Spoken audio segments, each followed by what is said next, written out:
Sa loob ng 6 na buwan, sinundan ko ang train ng bilyon-bilyong pisong ninakaw. Ngayon, ako naman ang sinundan.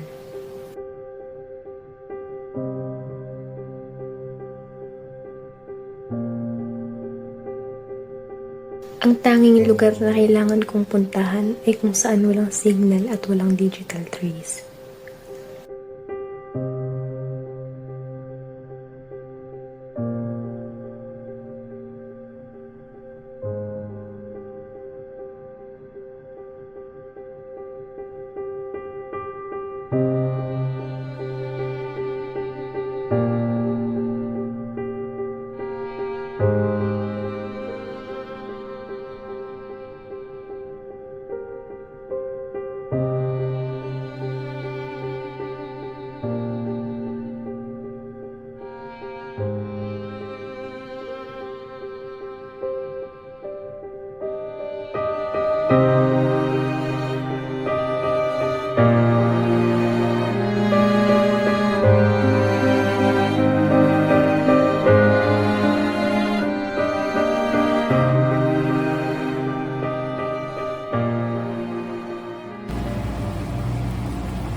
Ganito na lang muna.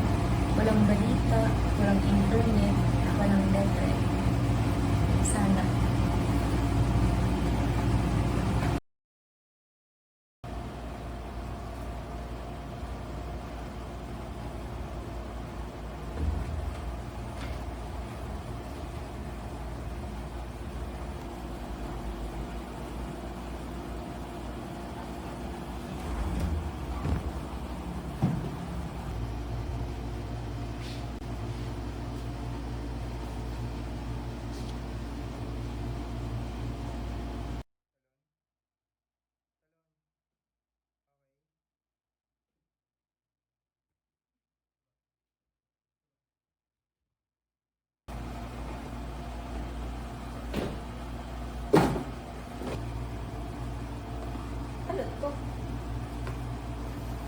Tila isang baon ng sekreto, pero ang amoy ng lumang aklat at matamis na bulaklak.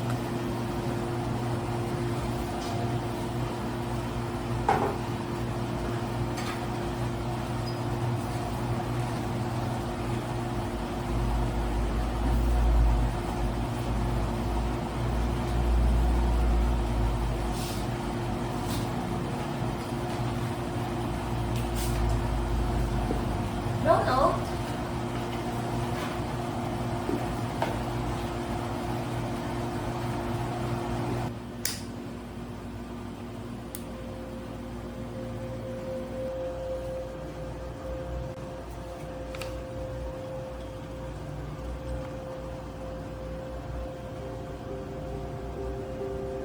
Ako si Jose Protasio Rizal Mercado y Alonso Realonda, isang anak ng bayan, sinilang sa Calamba, Laguna. Lumaki ako sa panahong ating inang bayan ay sugatan, inaapi, pinapatahimik at pinipigilan na umunlad. Sa murang edad, natutunan kong ang karunungan ang sandata laban sa kadiliman ng kamangmangan. Dinala ako ng aking mga pag-aaral sa iba't ibang lupain, ngunit kailanman hindi nawaglit sa aking puso ang Pilipinas.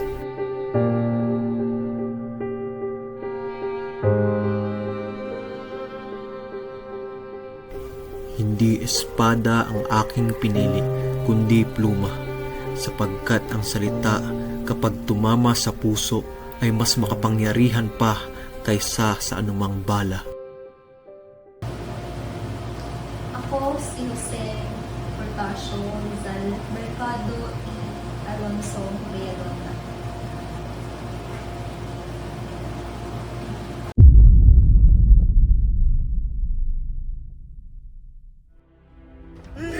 Kulong na yan!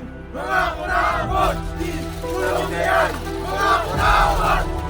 Putangin na nyo! Mga kunahapon! Mga gago! Putangin na nyo! Kailangan ninyo! Opan!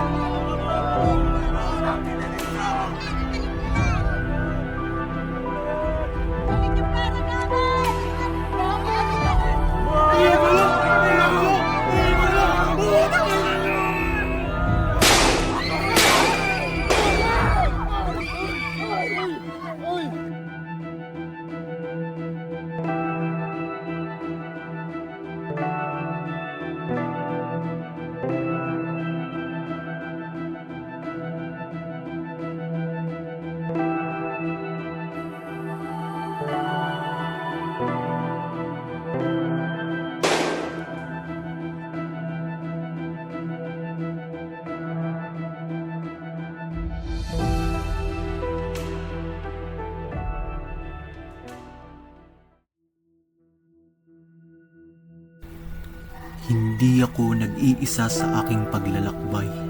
Sa bawat hakbang ko, naroon ang aking mga kababayan. Ang magsasakang pagod sa bukid, ang mag-aaral na uhaw sa kaalaman, ang ina na lumuluha para sa kanyang anak, at ang kabataang nangangarap ng mas maliwanag na bukas.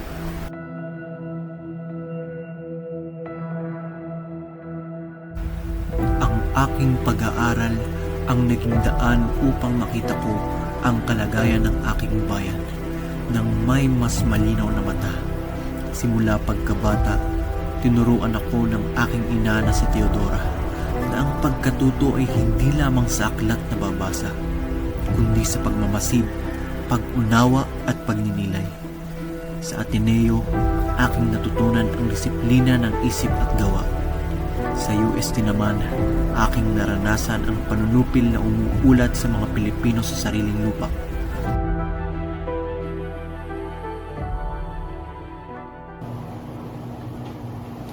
Ito ay tunay. Ito ay si Rizal. Sumusulat siya ng kanyang buhay. Baka meron pa.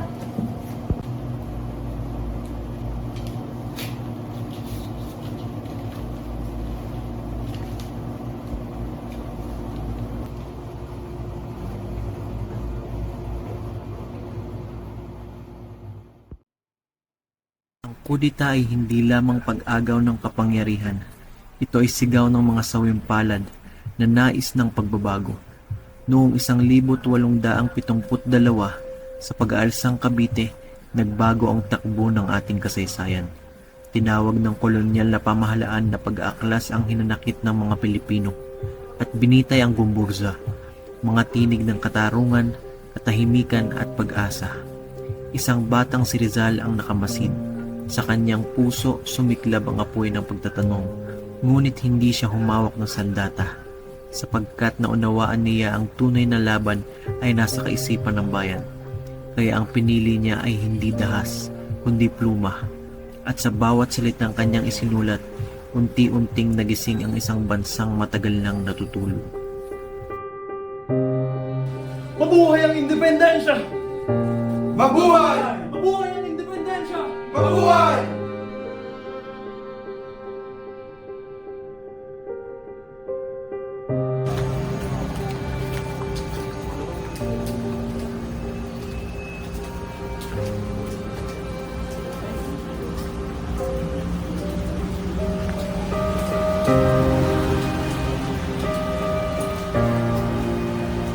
Simula na ang kudita.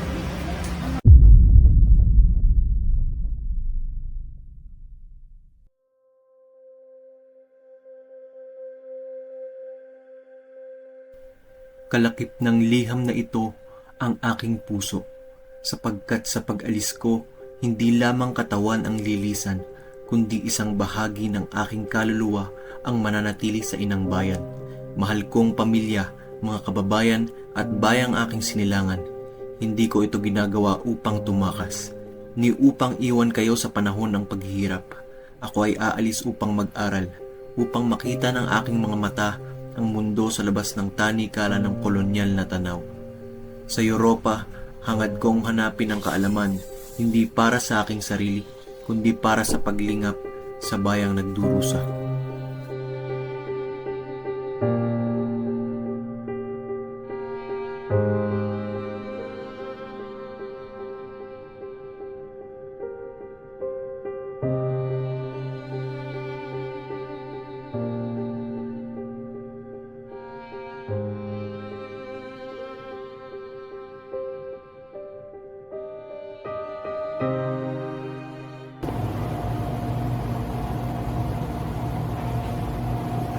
Naglakbay pala si Rizal.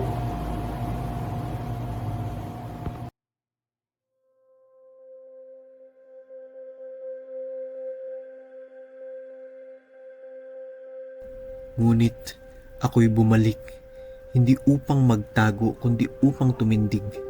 Dala ko ang mga karanasan at karunungang natamo sa Europa, hindi bilang sandata ng paghiganti, kundi bilang gabay ng pag-asa.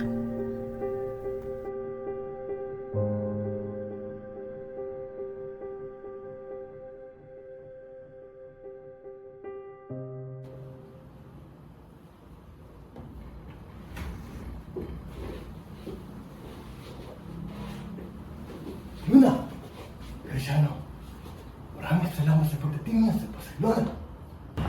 Pepe, nabalitaan mo na ba?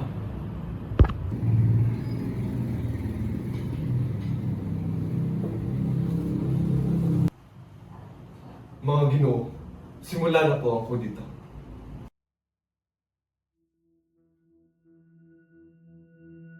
Si Juan Luna, ang pintor na ang bawat kulay ay sigaw ng ating kasaysayan. Sa kanyang mga obra, nakita ko ang tapang na hindi kayang ilihim ng katahimikan ng larawan. At si Graciano Lopez, ang tinig na hindi natatakot magsalita ng katotohanan. Ang kanyang mga salita ay apoy, at apoy na iyon ang nagliwanag sa aming paninindigan. At sa aming munting samahan, isinilang ang La Solidaridad, isang panawagang magbubukas ng mata ng buong Pilipinas. Dr. Rizal, you're invitado sa municipio organizaciones sa Estados of Independencia. Independiente ka din ang Estados Unidos mo to. Nos plaga na ino por independencia o yung mga sula para harte. Ang harteo, hindi na nini. De independencia o yung mga sula na porke no. Sila na, di Judío, no Filipinos o por Español. Órale. De justicia. De justicia. Nasaan ang justicia? Nasaan ang justicia?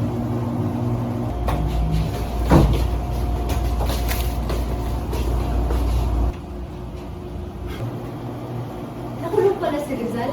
Kung ganun, kailangan kong isulat ang nakaraan para magising ang kasalukuyan. Kaso wala pang kuryente. Sakto.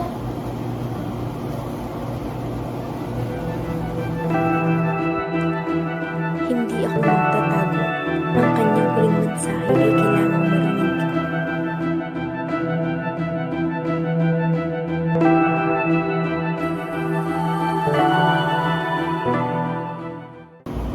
Kailangan ko na ihibag ang iyong mga talata. Saan na kayong mga talata? Saan? Kailangan ko na ito ilimbag. Ano to? Journal? Zaldico? Martin Romualdez? Sino mga ito?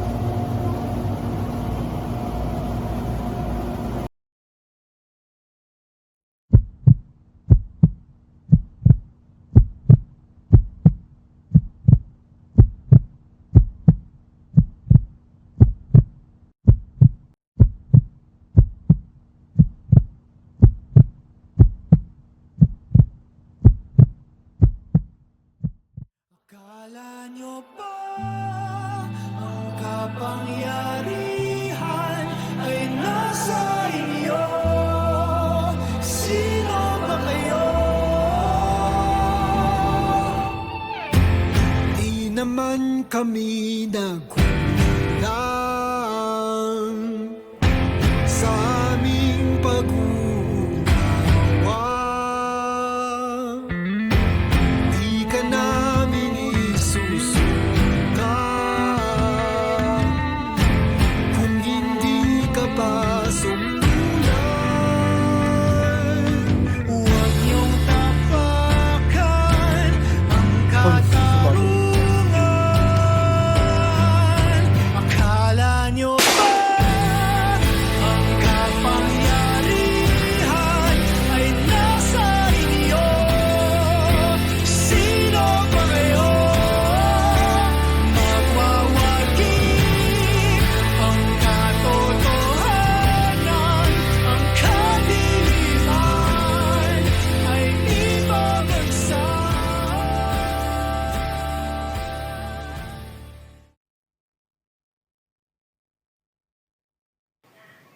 Ang kabataan ng pag-asa ng bayan, sabihin ninyo sa kanila na hindi sila nag-iisa. Mang Pepe, magandang gabi po. May kilala po ba kayong Maria? May naghahanap po kasi sa kanya. Maria, si Pepe. Pepe, si Maria, ang aking anak. Maiwan ko muna kayo.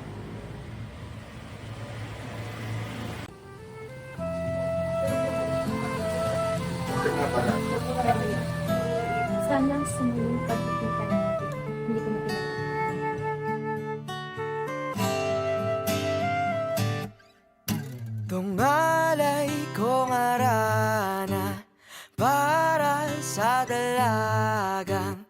lang kasing ganda. Amoy rosas ang alimoyak. Kung nanaisin lang, tadhanang mapanlin lang. Di hahayaan mawala